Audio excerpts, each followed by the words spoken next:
Hi all, it's Teacher Janelle. It is now time for grammar update. We know for a fact that the world is changing, and people nowadays, we have the right to prefer a pronoun for ourselves. For me, I'd say I am a she. For some others, they are he. But there are also those who does not identify themselves to a he or a she. So now the question is, what pronoun will they choose? Would you believe that a single person could choose a they? Now, that's what we are going to talk about this time, because since the world is changing, language is evolving, and so does pronouns. If pronoun preference change, it would only mean that the pronoun antecedent agreement may have changed. Let's go. Let's start with this one. They can now be used to refer to a single person. Yes, you heard me right. One single person. Instead of a he or a she, we can now use they to refer to that single person. Well, we were taught that if we use they, that would only mean our subject or the antecedent meaning the word the pronoun refers to should be plural. So like when we say the students, the children, the housewives, the world has evolved. Grammar has evolved. So for the pronoun everyone, that is singular. Okay, everyone, the word everyone, the pronoun, the indefinite pronoun everyone is singular. And when paired with a personal pronoun, the old rule taught us that it should be paired with his or her. That is because we do not know whether or not everyone or the person referred to in everyone is a male or a female. That is the old rule. And so therefore, when we use everyone, we say, every student must bring his or her notebook. That is correct, but according to the old rule. Why is that his or her again? Because we don't know. It could be a male or a female, a boy or a girl, a man or a woman, we don't know really. Because there is no specific gender. That's why it's called indefinite pronoun. It does not define gender. But in the modern usage, you don't need to do that. You don't always have to say his or her. You don't need to do that. You just have to say every student must bring their notebook. You see that? For me, that's straightforward. It's easier to say. So you don't need to keep on saying his or her, and then the next line, his or her. Straight to they. So I know, they is plural. That's what we were taught before. But not anymore. You can already choose, you can already use they to refer to one single person. Or a singular subject, like everyone. Let's have subjects that are neutral in gender. Let's say people, teachers, administrators, students, children. They do not have gender at all. Okay, but if they are plural, we do not have a problem because that's they because plural. But what happens when those pronouns I just told you about are singular? Student, administrator, principal. What are we gonna do? We pair them with they because we do not know whether or not he's a boy or a girl.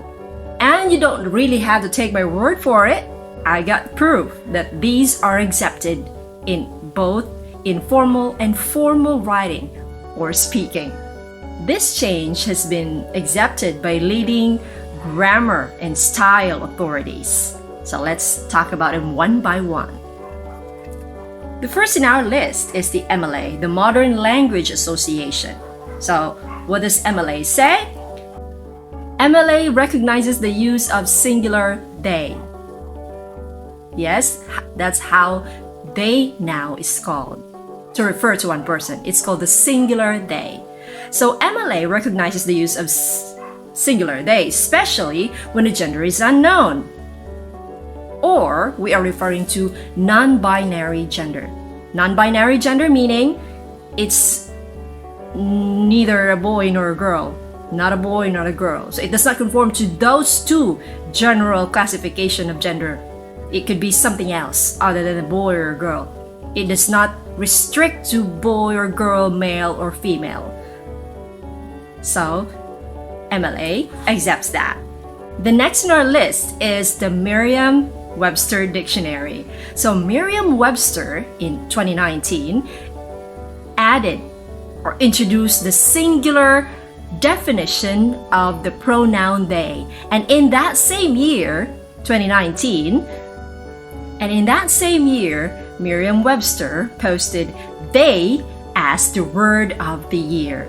It's the word of the year, not necessarily changing the definition of they, just adding the singular definition of they, meaning they could be used in singular form to refer to a person who does not conform to any gender at all.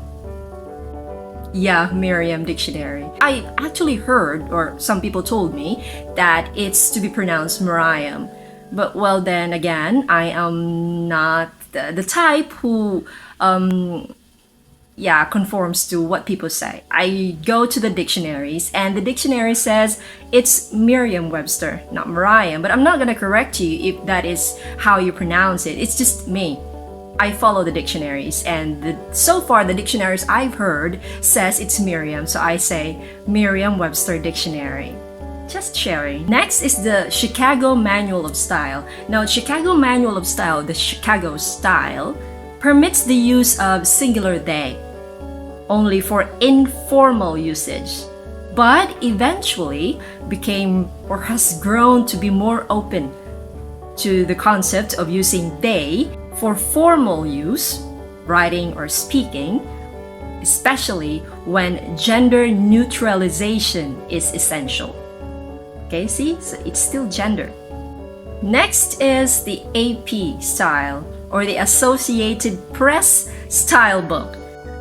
The Associated Press style book allows the use of singular they if the person does not identify himself as male or female, boy or girl. So in that case, they is acceptable. That is according to the AP style book, or the Associated Press style book. The last one we have is the APA, the American Psychological Association style. The APA endorses the use of singular they, especially if the gender is a noun. Singular they include all genders, so meaning this concept of singular they is inclusive of all genders. So we are not stuck to two, male or female. There are other genders out there, so you can just search it, what are the other genders. The world has evolved. When we were younger, we were told there are two. You could either be a male or a female, but not anymore. You could be more than just a male or a female. Okay? So if you conform to that, since the society has conformed to that concept, so our pronouns changed. So we have now the singular they. Okay? Now let's take a look at this chart. Let's talk about first the column in your left. That is the old rule. That's the rule we've been told about since preschool, since elementary, till we reach high school and even college. We were taught that. We were taught this. So we say each student brought his or her book. Correct. Because we don't know the gender. By saying his or her, we are saying that there are only two genders, the male or a female.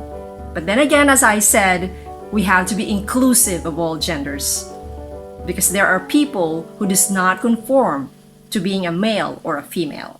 So to be inclusive of all genders, we will not use his or her. We will not assume that he is a he or she is a she.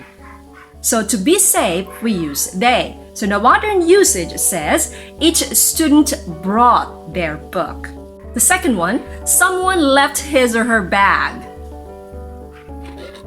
Makes sense.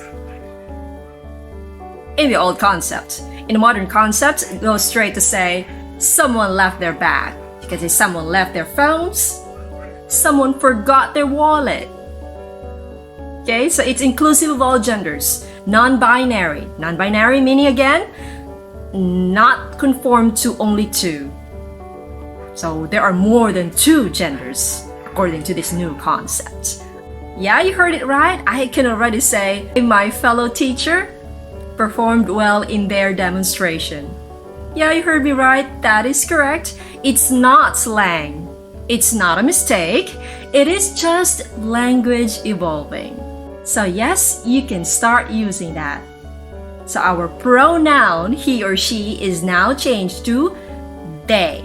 But wait, I'm not saying we're not using he or she anymore. Of course we are. The basic concept of he or she is still there. We're just adding a concept that if a person does not conform to either, so we say they. But if a person is sure that he is a he and wants to be called he, then you have to say he. If a person wants to be called a she, then call her a she. But if he doesn't, then you have to say they.